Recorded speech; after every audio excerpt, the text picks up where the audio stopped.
Welcome to our second episode of First Friday Faith Sharing. And so this time around, we came together with Father Ron, and we will be having Eloy to host this conversation. And the idea that we're going to do here is that probably a little bit different than what we did with Joy. And is that Father Ron and I, we get together for homily prep time.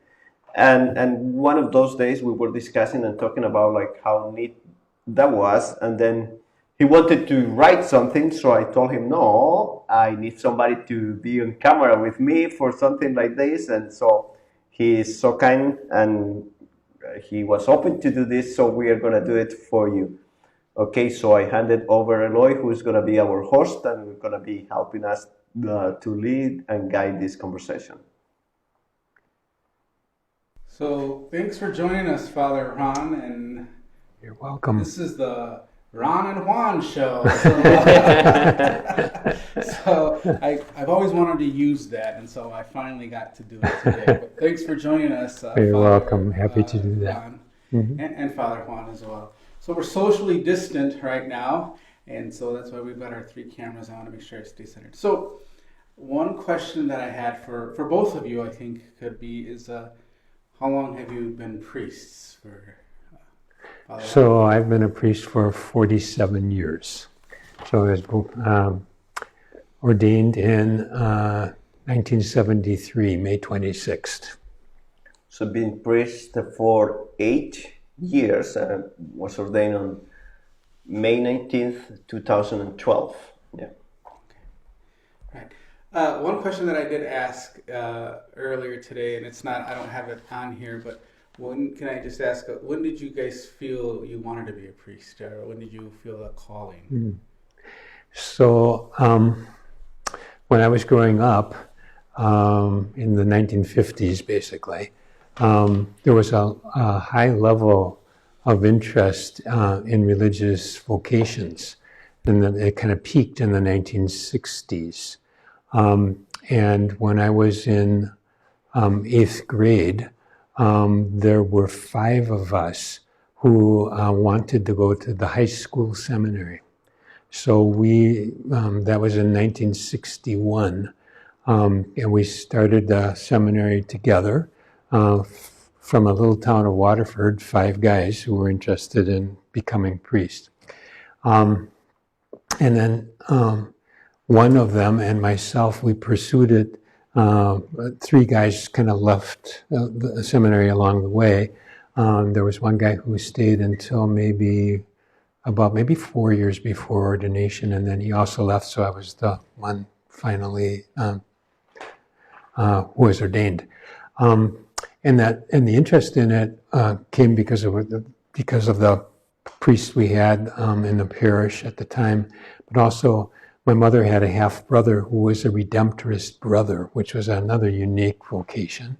And he would spend a week with us every summer. And there was something in that also kind of piqued my curiosity. Prior to that, when I was a kid, I used to do my own little masses in my bedroom on the dresser, taking some Wonder Bread and pushing it together so it'd be real flat, and then kind of say the prayers and so on. It was just kind of a child thing to do, so I grew up with that, just an interest in the priesthood in that way. Yeah, for me was, some of you probably have heard the story, but it's was of the later years, and like Father Ron, since you have kind of since childhood, and I came to reflect and pray about and discerning the priesthood later in my life, and actually when after joining the community of St. Paul that I started to do some missionary work and all that. It's when I started to reflect and think what was God calling me to do. So it was more later in my life. When I was a child, probably was too much troublemaker. Than I don't think I was doing masses, but I do. But Juan, you're still a little troublemaker. Let me Well, once a troublemaker, you don't stop being a troublemaker. yeah, it was a later in life, and I came to the priesthood because of the service. The whole service dimension in the church is something that is very important to me, and I wanted to do service, and I wasn't sure about priesthood. But then, while I was in the community of St. Paul, doing serving and being in different places, being in Africa and also being in the Dominican Republic.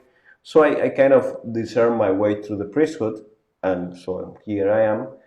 But yeah, I do have an uncle who is a priest and a cousin who is a priest, and I think that's why kind of like I didn't think about it because that was covered already in my family. That was not something that we needed to have, but yeah. So Okay. What's the most important ministry for you in your priesthood? I would say probably the first thing that comes to my mind is the sacrament of reconciliation and its link to spiritual direction. And that it has to do with talking one-on-one with people about their spiritual lives and kind of helping people to take a little maybe different look at what their spiritual life is all about and helping them to kind of grow in that spiritual life. So that's the first thing that comes to my mind. I'm not sure what might be the first thing that comes to your mind.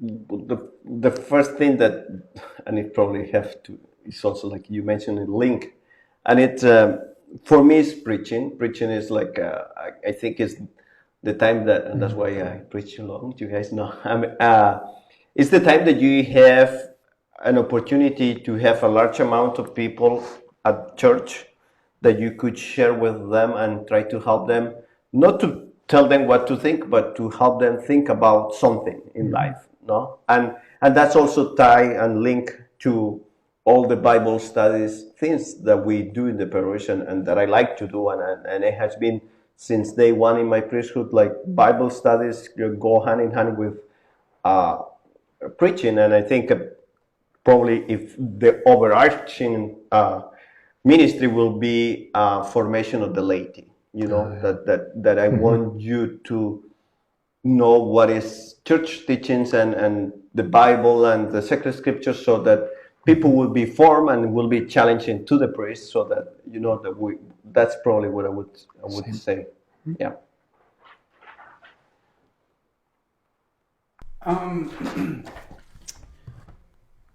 You two have a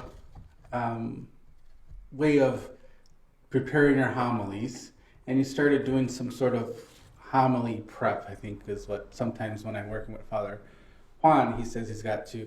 Can you tell us what do you do for homily prep? What does all that entail?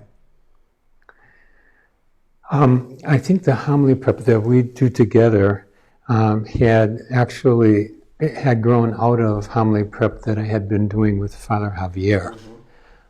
So one of the wonderful things in my ministry has been to be a mentor for seminarians. So I've had a number of them along the way, and Javier is one of them. And so it was just kind of a natural fit that once he was ordained in at St. Lucy's Parish, that we would get together and start talking about the scripture readings for the week and kind of planning homilies together, and just enjoyed kind of the being in each other's company, but also was a specific way to help to prepare for the weekend homily.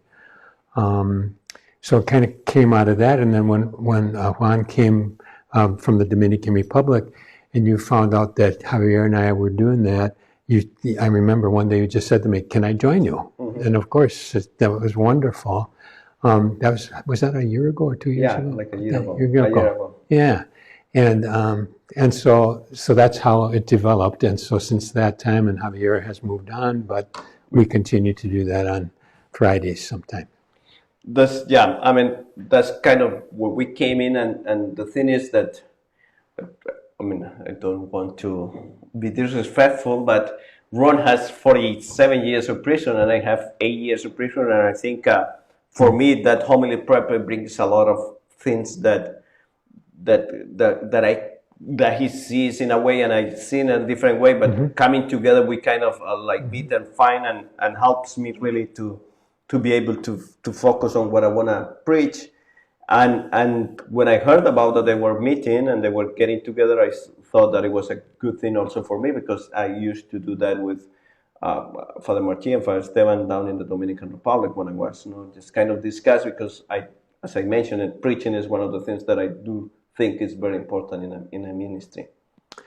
Another thing I might just say about that is that I think it's true for both of us, that, and maybe for many priests or maybe most priests, that we start actually to do the preparation for a Sunday homily on Monday.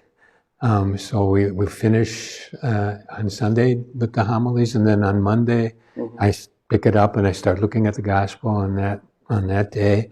And so it's through the whole week that you kind of are mulling over the idea of the homily. I think that you probably do the same kind of thing. Yes, I mean, like, and that's the neat thing about this, is that when we come together, we already came with ideas and things that we want to go by or do. And then like this sharing kind of, I don't know if you said like iron out the ideas and then, kind of, or bounce it there and say, well, this is really not a good idea for now. So we kind of put it on the back and try to find something that fits for that weekend. No, but yes, the time starts early, but when we come together, is something like kind of, and then still after that we continue to work on it. Yeah. Well, that was going to be my next question. What happens if you have different ideas on where to go in the direction of the homily? Well, I think some part of that also, it's not only having different directions, it also might have to do with where we're going to actually be preaching, because sometimes that affects what the point of the homily might be. So, for example, some Sundays I might be at Siena Center, and that's a whole different kind of group of people to speak to, and so then we probably wouldn't be preaching much the same on that Sunday. So that's one little angle to it. Yeah, and the thing is that we meet together and get together. It is not to have the same homily, but it's kind of like the ideas. I mean, I think it's good to have some check and balances in you as a priest. I mean, like when you go and run an idea and then the other person thinks, oh, this is kind of a good idea, so you feel that you are in the right direction and you are not just making it up, or you're just not like doing what some of us tend to do, to put our ideas into the Bible instead of the Bible telling us, the sacred scripture telling us what's to preach, and that's I find it very helpful and very good for us to do. Another thing that I might just add to that is, I think we both come from a different point of view in a way. So the thing that I really appreciate about you, Juan, is how much of a student of the scriptures you are. And so that's really key. You've read all of the commentaries and those kind of things, and you come out of it from that particular viewpoint. And I don't always have that big of a background in it, so I really appreciate that. I think from my standpoint, I think it's experiences along the way, and I'm a storyteller, so I like to find little stories that I can use, and I will share them also. So it's and that's helpful because you hear things from a different point of view. Actually, yes, it's what I feel that is very helpful is that part that what you bring into the homily prep, you bring reality in a way. No, I mean I don't want to mean, but what I try to say is that you bring that life experience, that kind of spiritual dimension to it. And you mentioned it, that you love to do spiritual direction as a ministry. Yeah. So I come more from the Bible, from the scripture, and I'm more like, and you already experienced me, like more like pushing and challenging, and sometimes we even joke about like, this is good for hard gospel, and then I ask around like, what, do we rip it off the Bible or what? And so we just joke around. So that's also like it's also like a good way of interacting and having our friendship to grow. Can you give us a little insight what you're going to preach this Sunday? Well, we haven't had too much time to talk about it yet, but this is one of those Sundays that can be difficult because it's a gospel text that comes up pretty frequently. What are the greatest commandments? And they are to love God above all things and love your neighbor as yourself. Now, those of you who are listening to this, how many times have you heard that in the course of being a part of a church? That's something that comes up very frequently in our scripture readings. So that adds a little pressure, because when you've preached about it a lot, you don't want to keep being repetitive, you know. So I just want to kind of put that out there, I guess. Yeah. So I'm just gonna say that since we normally do Fridays afternoons when we do the homily prep, so this is in the morning, so no hints for you. Come on Sunday. Okay. Well, I want to thank Father Ron for joining us today, and Father Juan to being on the other side of the camera and allowing me to do this interview. This will be, as you're watching this, be sure to continue to tune in to all of our live streaming masses. Thanks again, Father Ron, Father Juan, for doing this for us, with the Catholic community in Central Racine. Thanks again. You're welcome. Thank you. Welcome.